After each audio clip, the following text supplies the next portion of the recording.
This is David Dubal, and it's a real pleasure to have with me one of the important lights of the New York musical scene. His name is Stanley Wolfe. I have talked to him before. We have heard his compositions. He is one of America's premier symphonists. He is one of those composers who still believes in the form. He loves the symphony. Last time we talked about how much he indeed cares for the orchestra. But the orchestra is a hard commodity to come by these days, isn't it? Because it's so expensive to even have a symphony copied. Yes, I think most people in an audience would be stunned to realize that the normal range of having just parts copied for a fairly large work like a symphony runs from approximately $3,000 to $5,000. Well, that's a lot. What if you have 5 symphonies ready and you have no money? I guess it'll never happen. Well, of course, under many conditions, one has a commission. And as part of the commission these days, there is a stipulation that whoever does the commissioning will pick up the cost of copying. But it still is rather staggering to realize the enormous amount of financial backing one needs to get into writing large-scale works. And opera is even worse. Yes. Have you ever composed, Stanley Wolfe, an opera? No, I have not. You are basically an abstract composer. You're not that interested in words, correct? Well, of course, I wouldn't just pin it down to words. When you say abstract, I really, when I write music, do not have any. I don't try and paint any pictures, any moods, any ideas of that kind. And if they're there, which I hope they are, it's at a rather deeper level.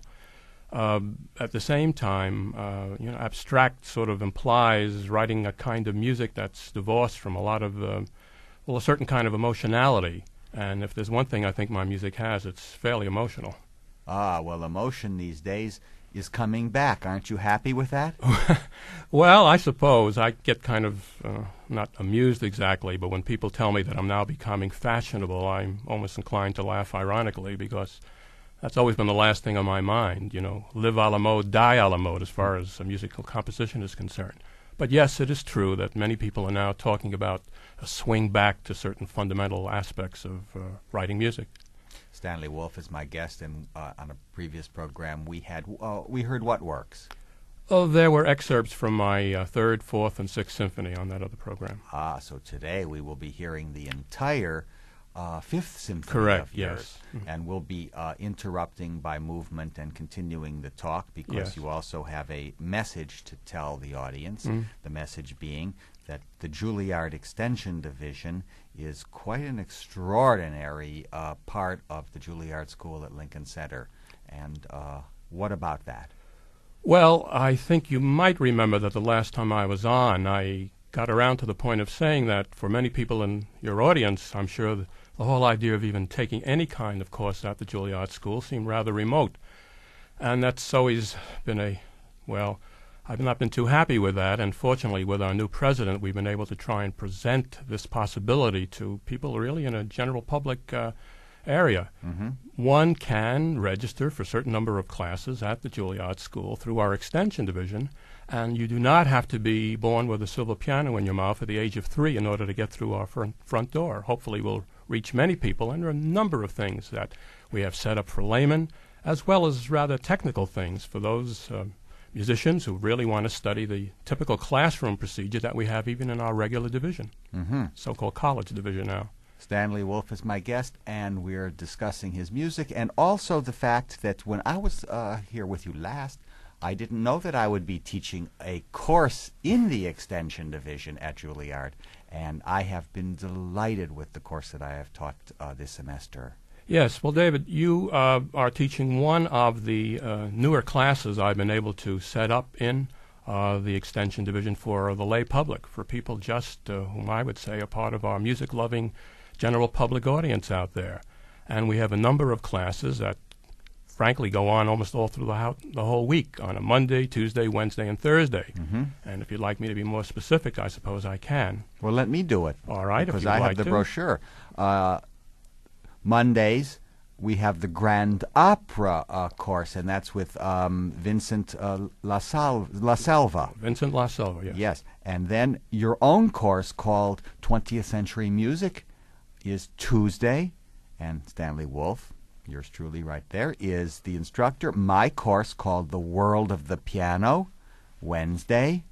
And Thursday, we're back to Stanley Wolf, and it's called Music Orientation. And they're all at 5:30 to 6:45. And they're, well, my course, the people in my course are just fabulous, Stanley. Yes.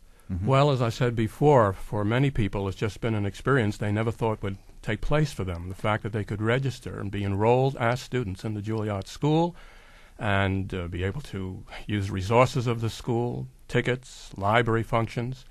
And I perhaps, if later on in the program you'd like me to, I could spend a little bit more time talking in detail about these special classes that I've established just for those of you out in the radio land who always wanted to be part of the Juilliard School, and I'll certainly be able to do this later for you. Stanley, you're a very good spokesman for it, and we will talk about it. And it is an exciting course because I look forward to it every week. And the laymen, these people are not professionals. They're music lovers, they're ticket buyers, they're record buyers. And, well, I'll give a description of what my course is soon, but I want to get now back to your Fifth Symphony. Tell me about it, because we're going to hear the first movement. All right. This is a work that was actually commissioned under auspices of Lincoln Center's fund for our first, the Juilliard's move down to Lincoln Center. And it was a work finished in 1970, 71, I forget the exact date, and it was presented at Tully Hall of 1971 after we had been in our building for a little over a year.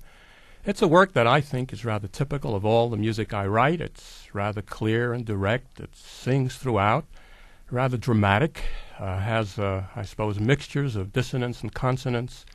But above all, I hope conveys what, to me, is one of the most important parts of my philosophy on writing music, which is that I have to like the material and really love it, because if I don't, no one else will have a chance. So I take a long time trying to get material. It doesn't come easy for me. I guess I'm not as brilliant as Mozart or some of the others, but I've got to work at it. And when I get something that I really love, then I'm able to pour everything into it. And I think I've done it in just about, well, you'll hear it in the Fifth Symphony, I believe. One can like it or dislike it, but it is not what I would describe as being a cool piece. This is a work that comes at you, and I hope you meet me halfway in the work. Stanley, very well said.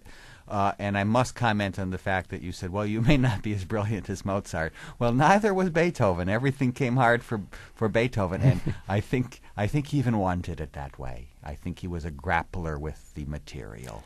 Yes, it's kind of interesting when you think about the Beethoven symphonies, as sometimes we talk about in classes. It seems like after the first and second, which were fairly close, he got ready to write his third, and the first and second were very much a big help. The third symphony was quite different than any of the other first two. The fourth symphony is certainly very different than the third. The fifth, with that little motivic motive that is so universal. The sixth, which is the pastoral. The seventh, with that fantastic slow movement. The eighth, with the abbreviated note motif at the beginning. And the ninth, in which he lets you follow his plan as he goes into the last movement. Every one was different, so I guess what you said is quite true. He had to grapple with the material all over again. Yes, and his sketchbooks are show us this. And indeed, in every work, there's always this extraordinary singular world about each one. There's no piano sonata alike. Well, we're not talking about Beethoven. We're talking about Stanley Wolf's Fifth Symphony. Not quite as celebrated as the Beethoven No, Fifth. not yet. I might just take that 1 minute then and just give you a little bit of... The first movement opens up with a rather long singing line in the strings, and eventually the rest of the orchestra comes in, and after about a 2 or 3 minute introduction, it moves into a fast and goes lickety-split for about 7 minutes, and finally there's some kind of decay at the end, which almost psychologically will prepare you that the piece is not over and more is to come. And that just about is the first movement of the symphony. Beautiful notes for us. Thank you, Stanley. Stanley Wolf's Fifth Symphony. The orchestra? It's the Juilliard Orchestra. George Mester is the conductor. Tully Hall premiere back in 1971. Let's listen.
You have just heard the first movement of the Symphony No. 5 by Stanley Wolfe, which was commissioned under the auspices of Lincoln Center Fund for the Juilliard School's opening season. Stanley Wolf is my guest. We heard a performance, and an extraordinary one, Stanley, of the Juilliard Orchestra headed by George Mester. Yes. A word should be said about the level of performance at our school. It's really quite overwhelming in a way. And we have 3 orchestras that I would say are the equivalent of perhaps anything except the first 10 rated United States orchestras. And for my own music, of course, I was one of their own in a way, and they played perhaps over their heads, but they gave me entire devotion, and I was just overwhelmed with the way they did perform the work. Yes. What, really is so touching is your dedication to the Juilliard School. You really love that place. I see you on the 5th floor in your office because you head the extension division. You're the director.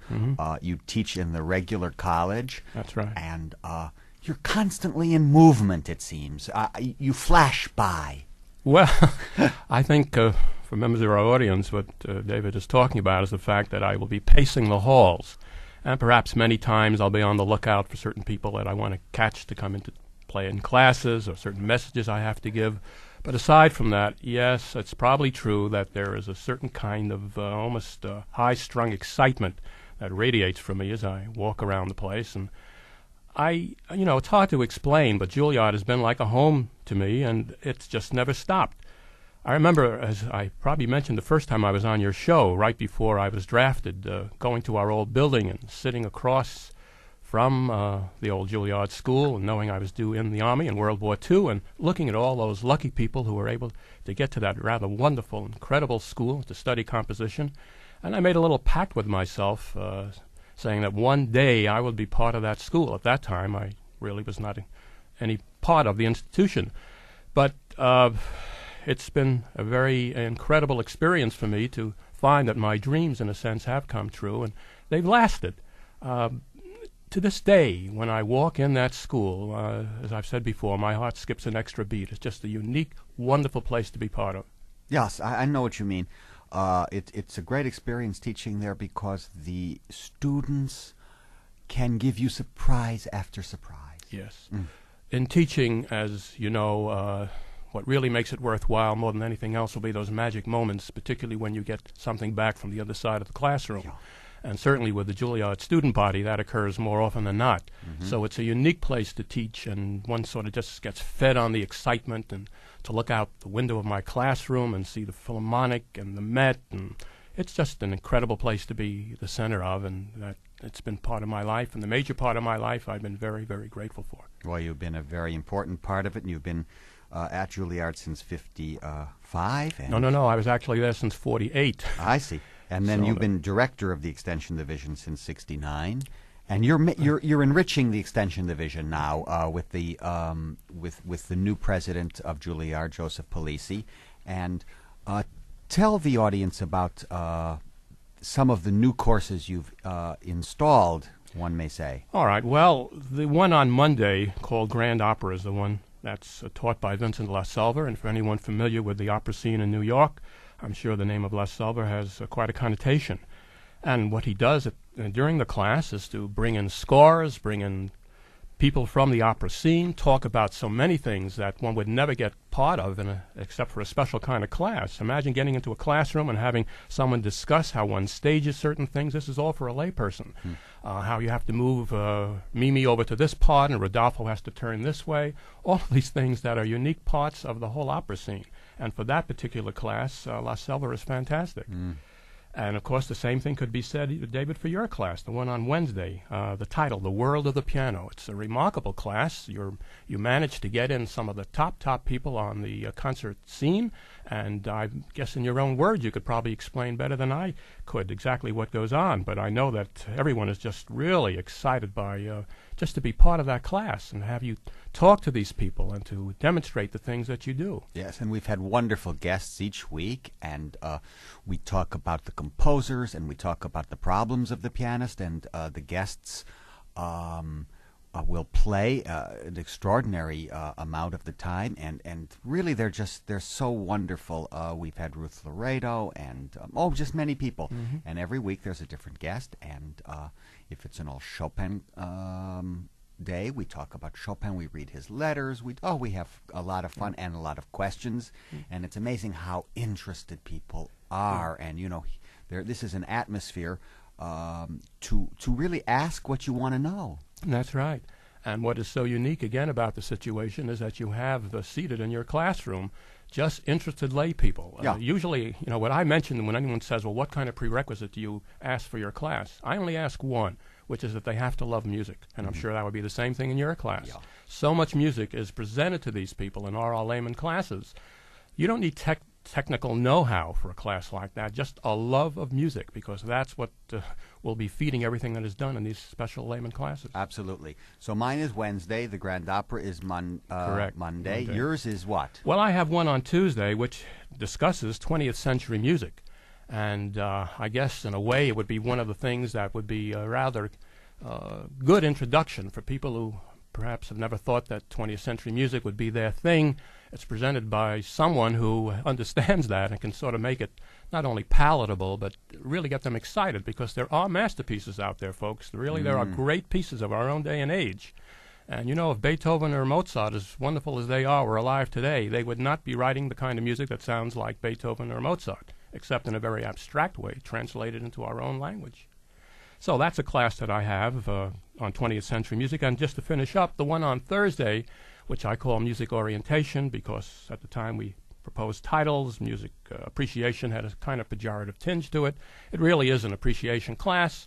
And again, if people just love music and want to learn what makes it tick and to follow things, the emphasis is on the music itself. There's no big textbooks, but listening, finding out what goes on in a piece of music as presented by someone who presents the viewpoint of a composer. This is what we do, and that's a Thursday class. That's wonderful. And they're at 5:30. All of the classes are in the early evening, so that from 5:30 to 6:45 would enable people to get home at a reasonable hour, and those who can manage to get out for a few minutes early or perhaps right on time from their own work, it is a convenient time. I've set it up that way. Stanley Wolfe is the director of the Extension Division at the celebrated Juilliard School at Lincoln Center. And tell us when we can register for the course. I hope, of course, 2 million people take mine.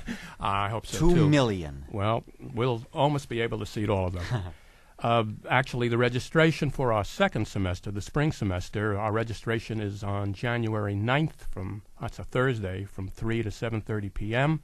Then 2 days later, on January 11th, on a Saturday, from 10 a.m. to 1 p.m., and even that next week, we have late registration in the afternoons. And classes start on Monday, January 13th. So for our second semester, and we hope that any of you debating out there, we want to reach you. If you have an emotional something or other, as you hear me talk about this, don't hesitate. Please come and see us. We'd be glad to accommodate you in any way. And they can write for the catalog. Absolutely, surely. Just write to the for the Extension Division catalog at the Juilliard School, right? That's right. Mm-hmm. Stanley Wolfe is my guest. He is a composer of eminence and a symphonist, first and foremost in his heart, although at this moment he's writing a violin concerto, but it is really, of course, still a symphonist. We want to get back to hearing the Fifth Symphony. Fifth Symphony in this case, right. And we're going to hear the second movement now. Yes. And yeah. The second movement is, I guess, about 10 minutes long, and it's slow and has emotional peaks. I think for me, particularly when I bring back some of the quarter tones, those minor wailings that are in my music, towards the end, it touches, well, it reaches people in a funny way, because some of the sounds may perhaps be a little strange, but not that strange. And it's a work that, as far as this movement is concerned, acts in between a fast first movement and a very fast third movement. So, if you meet me halfway, that's all I ask again. That's the big thing you see in listening to any new work. Meet the composer halfway. If you do, then you'll want to hear it again. Let's hear the second movement of Stanley Wolfe's Fifth Symphony, master conducting the Juilliard Orchestra.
the slow movement of the Symphony No. 5 by Stanley Wolfe. Juilliard Orchestra, conductor George Mester. Right after this message, more discussion with my guest, Stanley Wolfe. This is David Dubal, and I'm very pleased to be talking to a very serious man who takes music seriously, who composes as so many have had to on the side, in a sense, because one has to survive.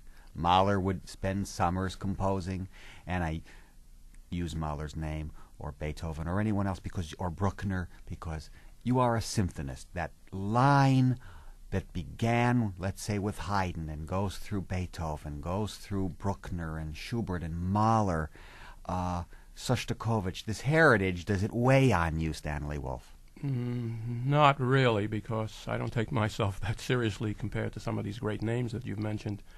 I mean, I certainly think a lot of my music, and I love it in a way that's perhaps would surprise people. But I couldn't think along those lines because it's rather inhibiting to always think historically in that fashion. When I write music, I just take a long while till I get material I can really respect, and I find just some musical ideas that I really fall in love with, and then I devote the time to it.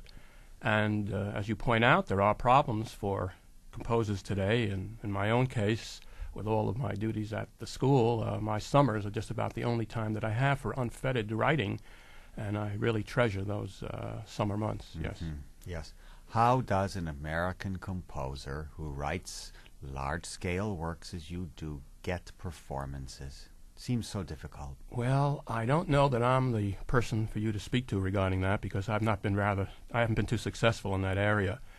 But I would say that, just to answer your question in general terms, it's with great difficulty, because there are many, many more composers than we used to have, which is, I think, a plus for us in the long run, and not that many opportunities for performance, unless one is attuned to pushing things in a certain way that I've always found rather difficult. And quite frankly, I guess I have no one to blame but myself, but I've not been a very good spokesman for myself in terms of performance, David. Really? Well, I think that's part of one's temperament. Self-promotion is not easy, and I think one sometimes feels guilty for not always pushing oneself. Well, I can do it when it comes to talking about classes at Juilliard and Extension Division. That's fairly easy for me to do. But that's outside of yourself. That's right. But getting to this naked quality of, this inner being of the composer Stanley Wolfe, that's another story. Yes, that is where I find it a rather difficult task for me to, I guess, in a certain way, if I were able to do that and was successful at it, I would be a different person and write a different kind of music. So just one of those things. I mean, with limited time, I just have to spend all my time writing, and hopefully I have something to say, and that's the important thing. We've been listening to the Fifth Symphony. Where are you now in your symphonic list? Well, as you know, I'm writing a violin concerto for Mark Piskanov, a fabulous violinist, and I have one last movement to finish, which I'll be able to do this summer. And then I have notes of my Seventh Symphony, and hopefully that will be my next big task. So that's something else that is out there for me to accomplish. That's wonderful. Well, you're always busy, and I would like now to go right into the last movement, the finale of your Fifth Symphony. All right. Tell us a moment about it. The third movement opens up with a kind of... it's a quick movement, fast material, and is inclined to wake anyone up who might have fallen asleep in the second movement, although I hope that was not the case, and really starts out fast and gets faster to the end. The tail end of it is sort of like an overture in reverse. It's a coda where I sort of flood the orchestra with all of the tunes and melodies of the other movements, and it races to a climax, and I think is a kind of fitting complement to the other two movements. Let's hear the Fifth Symphony by Stanley Wolfe, Mester conducting the Juilliard Orchestra. The third movement.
Orchestra, the conductor, George Mester.